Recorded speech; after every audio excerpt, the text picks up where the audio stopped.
Greetings and welcome to Mindcrack Island. This beach is where it all begins. Over the next 10 weeks or so, you'll be seeing members of the Minecraft community surviving and competing to be the next member of the Mindcrack crew.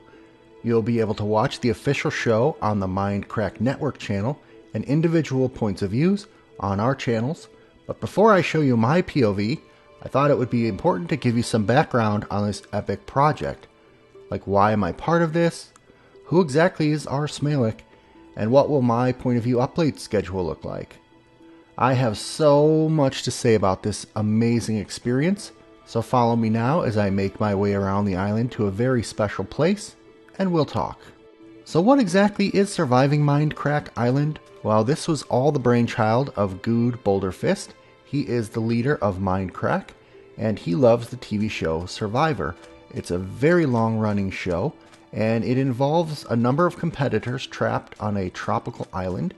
They compete in different challenges, and then they go to a council where one of them is voted off the island. This repeats until there are only 2 left, and a council of their peers choose who is the survivor. Good has been wanting to do this contest in Minecraft since 2011. This is the competition for one of us to become the next member of Mindcrack. Way back in 2011, the Mindcrackers of the time nominated champions and then narrowed that invite list down to 12 of us who were invited. I was lucky enough to be asked by Blame the Controller, a good friend of mine. We competed in a series of challenges punctuated by the council meetings, and someone was voted off one by one until there can only be one Mindcrack survivor. So why did I join this challenge? Well, I've enjoyed Mindcrack UHC and watching them play on their Minecraft multiplayer server for quite a long time. Particularly, I've been enamored with the builds and with the roleplay by folks like Generic B and Paul Soares Jr. This was a chance to compete and really become a champion for map makers in the community versus survival players. It's a great opportunity for me to network and grow my channel, have to be honest about that. And I had known Good, Paul, BTC, and some of the others from the very first Minecon. They've played my maps and mentioned me in various different small ways here and there, and I felt this would be a real professional experience in Minecraft. Now I'm talking about this as if it's in the past. Well, this was actually filmed way back in September of 2013. It was filmed over a solid day and night, and my episodes were edited immediately after. And the series has been going through various different iterations since then. It is now March of 2016, 2.5 years later. I have just re-edited all of my episodes, and I have recorded my reflections, and now you get to finally see it. Okay, so you know it's Survivor. There are some things I need to tell you about the Minecraft environment we were playing in. This was recorded, as I said, over a 24-hour period, so many of the competitors were extremely exhausted by the end, in addition to being mentally and physically drained from all of the competition. There were multiple Mindcrackers flying around and filming us from various points of view that amounted to something like 400 hours of footage on multiple terabyte drives within the Mindcrack network. We all were using a Mumble plugin and push to talk, and the Mumble plugin only allowed you to hear people that were within sight within a certain number of blocks, and as you got closer the volume got higher, and it was also directional, so you could tell if people were behind you or in front of you. Now this was again used later on a Mindcrack UHC, so you may be aware of how sometimes the audio gets a little bit too quiet or too loud. I try to balance that as much as possible in my video, but it exists and it's part of the realism of the experience. Now in order to use that plugin, we had to downgrade to Minecraft version 1.5. At the time this was recorded, back in 2013, Minecraft was only on version 1.6.4, so things are going to look a little bit different than they do today. We also were playing primarily in adventure mode while on the island, and in various modes while in various challenges. While we were in adventure mode in 1.5, you could place blocks, but you couldn't break blocks except for certain things like redstone lamps and cocoa beans. 2013, wow. Sadly, that was a long time ago, but it is a huge project. We've all changed a bit since then. Mindcrack formalized their company. A number of Mindcrack players left, including some of my favorites, but still maintained good ties with the group. Minecraft itself, I'm sorry to say, got a bit old. The community, however, has gotten progressively younger in its target audience. Minecraft was sold to Microsoft, and now we're all the way in version 1.9. So just keep that in mind as you're watching. Okay, so who was I back then? Well, I had been playing Minecraft since Alpha in 2010, and I had become a Minecraft map maker in 2011. What that means is I told stories through saving a world with various different NPC characters and dialogue in it, and then I distribute it for other players to experience and enjoy the story I made. At that point that we played Mindcrack Island, I had published about 20 popular maps, including many collaborations with folks like Jiggerbov, Sir Vladimir, Faum, Nurgle Bunny, and a number of others. Back then, I was also reviewing maps for Minecraft, and I had reviewed formally over 500 maps. That's a lot of playtime in the game. But I wasn't really a survival player. I barely played PvP, and I really never played on an SMP server. Above and beyond all of that, I absolutely hated parkour maps. I think it's safe to say I was pretty good at playing the game, and I feel like I was pretty good at social situations and puzzling things out, but I was certainly not the best when it came to PvP or survival. I had a lot of work before me. So who am I now in 2016? Well, I've actually retired from map reviewing after having cataloged over 1,000 Minecraft custom maps. I continue to put out maps as my own, including 3 that I've already released this year. One of them a retrospective of my career, and 2 of them called Neighborhood Vignettes, Wendy and Cold Feet. I've got 1 more in progress as I record this that I'm hoping to have out in March or April.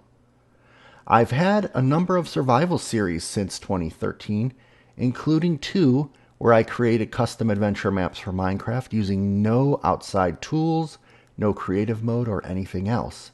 It's safe to say my combat skills came a long way. I've been networking to this day with the best Minecraft map makers on the planet, and currently host a number of them on my Realm Smalek. I enjoy playing a monthly Minecraft Hardcore Challenge, or MHC. Now outside of Minecraft, I have a wife and 2 sons. I work a full-time job in the IT industry, and I do a podcast with Felonious Wizard called Previously on Lost, which you can also find on this channel. So that's me, but don't take my word for it. If you want to hear other people vouch for me, watch a video on my channel called Who is R. Smalek? I think you may recognize some of the people in that video. Ron Smalek, you know him, he's a great guy. He's a lovely man. He did the Grinchmas, he did a ton of things. I think he did like Mars Mission and all sorts of things. He's like a famous map maker. He's amazing. I love him. He's really cool. You should check out his stuff. On this channel they provide a lot of stuff, going on. They go for adventures, they do build tutorials, and RS Malek personally reviews maps. Really nice community around that channel. I checked that out. Alright, so did I know anything about Survivor before going into this epic adventure? I actually knew the basic concept of the show, but I had only watched 1 episode, the Season 1 series finale, because it was so talked about around the water cooler at work. I did a little bit of light research on the wiki as to typical strategies that the actual Survivor players used, and I put myself through a little bit of parkour practice and a little bit of P practice before actually joining Surviving Mindcrack Island. But I definitely spent lots and lots of time thinking about my strategy. So enough about me. What are you going to get out of my point of view series for Surviving Mindcrack Island? Well, you're going to see everything that happens on the island, including some screenshots of things that happened behind the scenes, mostly in various bedrock boxes around the worlds. You're going to hear my commentary with push-to-talk on that other people on the island heard. You're also going to be able to hear my commentary while push-to-talk is off and only I could hear it. Now, a typical day on the island consisted of a number of stages. The first stage was dawn, where we all started off in our base camp. We made our way through the jungle to pick up our tree mail. That would give us a clue as to what the challenge of the day was. We would then have to cross through the jungle to meet at the docks for either a team challenge, where there was a reward for our whole team, an individual challenge where we got some type of bonus, or an immunity challenge. If we won the immunity challenge, that's where we would be granted immunity at the upcoming council and not have to bear being voted off the island. Following each challenge, there were sometimes interviews by members of the Mindcrack crew, and then we all went back to our camps for what was called camp life before heading to the council to vote someone off. After the council, we typically made our way back to camp, and we had a little bit of nightlife along the way, which you'll see in the upcoming episodes. So the official channel is going to be putting out videos every Friday at 3 p.m. Central Standard Time, or 4 p.m. Eastern, and each of those covers the days between a council and will end with a council and someone being voted off the island. Some of those council sessions actually covered multiple days, so I've split my point of view into multiple episodes, one per day. So you're going to see each of those individual days, and each individual episode will contain a challenge, and then I'm going to follow that up with a reflection video, which is kind of off-island, current day, reflecting on what happened and catching up to the next council before the next Friday official video. So my videos will lag a little bit behind, but they're going to be a lot more content, a lot more behind the scenes. Don't worry too much about the schedule. Just make sure you're subscribed and you watch everything that comes out, because there's a lot to share. In my daily reflection videos, I plan to cover kind of a quick retrospective of what occurred, my proudest moments, talk about my mistakes in that day, how I ranked the competition now versus then, who did I feel was my biggest competitor, and who was I not very worried about. I'll also try to touch on what's happening in the main point of view, as well as any other point of views that the other competitors have put out, which should be interesting because they will have conversations that I wasn't privy to on the island. So in closing, I have to say I am so honored to have been selected and have been a part of this experience. The people that I met were awesome, and collaborating with folks at this level was so much fun. It was an amazing experience, and it left me physically and mentally wrung out for days afterwards. Not to mention the 2.5 years that we waited, then the re-editing, and this thing is finally available for you to see. It's safe to say that this experience really shaped the Minecraft player I am today, and I hope that the other Minecraft map makers watching me feel that I've represented the map making community in a positive way. And in a big way, this experience, hanging out there for 2.5 years, I think was a big part in keeping me from retiring from Minecraft earlier. I made some really good friends that day that I've been waiting to collaborate with officially. I'll never regret anything that happened on the island, and I want to thank Good, Blame the Controller, Avidia, and the Mindcrack cameramen, and support that we received during the challenge and afterwards.